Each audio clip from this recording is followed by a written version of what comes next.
Tapi pertanyaannya adalah, apa yang Anda tanyakan sudah pernah terjadi di zaman Nabi. Dan pertanyaan itu dibawa oleh Sayyidah Aisyah radhiyallahu taala anha dan langsung turun ayat di situ. Sangat adil Allah. Ada di mana ayatnya? Di Quran surah ke-25 ayat 23. Saya, kalau urusan terkait dengan akidah, saya akan tegas. Zero tolerance.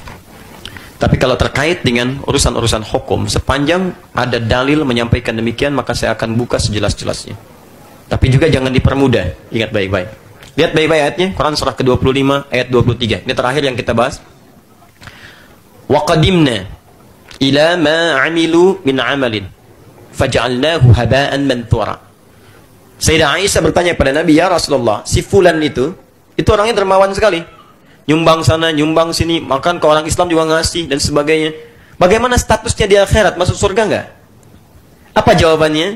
Nabi terdiam, turun ayat sebagai bimbingan. Ini menandakan bahwa selevel Nabi saja menunggu keterangan untuk menjawab. Baik, setelah turun, apa jawabannya? Wa qadimna ila ma 'amilu min 'amalin. Jika ada non-muslim berbuat baik dalam urusan dunia, maka kami akan balas semua kebaikan itu dalam kehidupan dunianya.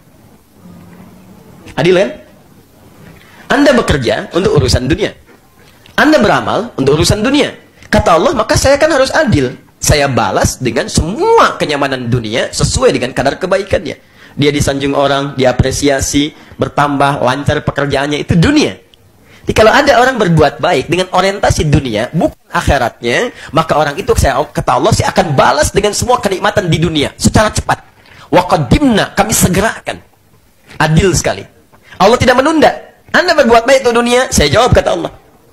Tapi di akhirat, faja'alnahu haba'an manthura. Semua itu tidak ada nilainya seperti debu yang berterbangan. Kenapa? Karena Allah mesti adil. Akhirat itu beda bekalnya dengan dunia. Bekal akhirat itu dasar utamanya iman. Ini poinnya. Dan bekalnya bukan dunia. Makanya ketika Anda meninggal, saya meninggal, kita meninggal, tidak peduli statusnya siapa, maka dia akan meninggalkan dunia. Disebut telah meninggal dunia. Kenapa disebut meninggal dunia? Bukan cuma orangnya meninggalkan dunia, semua bekal dunianya pun tidak akan dibawa ke bekal akhiratnya. Semua bekal dunianya tidak akan dibawa ke alam akhiratnya. Jangankan akhirat, ke kuburan aja nggak dibawa. Jadi di kuburannya nggak ada nilai manfaatnya. Saya belum pernah lihat misalnya ada orang saat akan meninggal misalnya, tolong kuburkan sekalian dengan mobil saya yang Ferrari. Ini yang Lamborghini, ini yang ini, ini yang itu, ini yang Alphard. Nggak ada. Mama, kalau papa meninggal, tolong nanti ini handphone terbaik papa, Note 9. Tolong sertakan ya, berisi catatan-catatan kita saat kita kalau mama kangen, di sekolah aja. Bernafas dalam kubur. Mana bisa?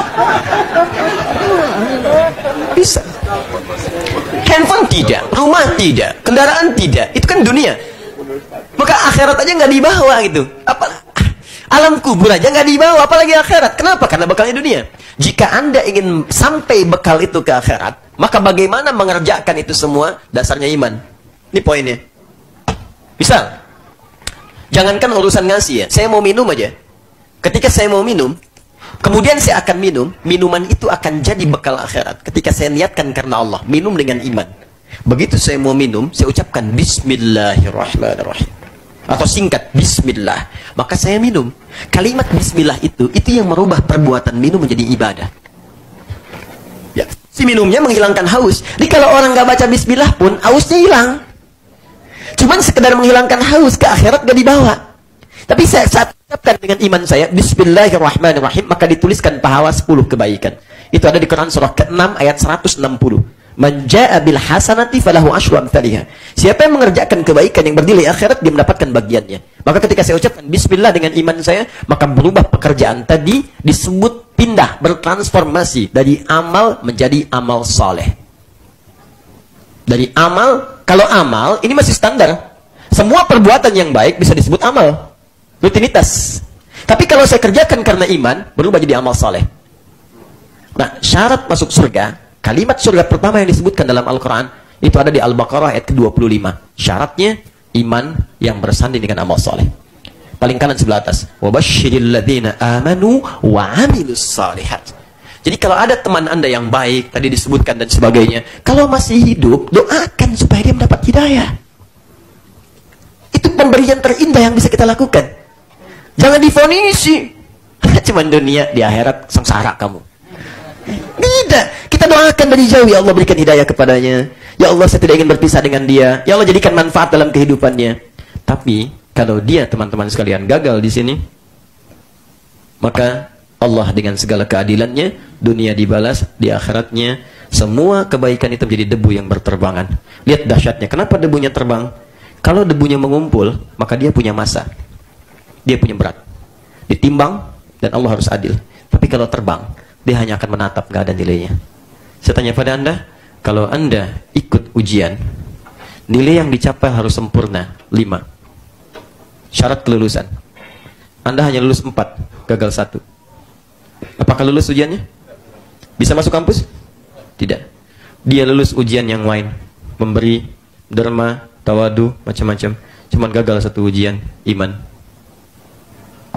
Dan dia diberi kesempatan untuk lulus, tapi dia memilih untuk tidak lulus.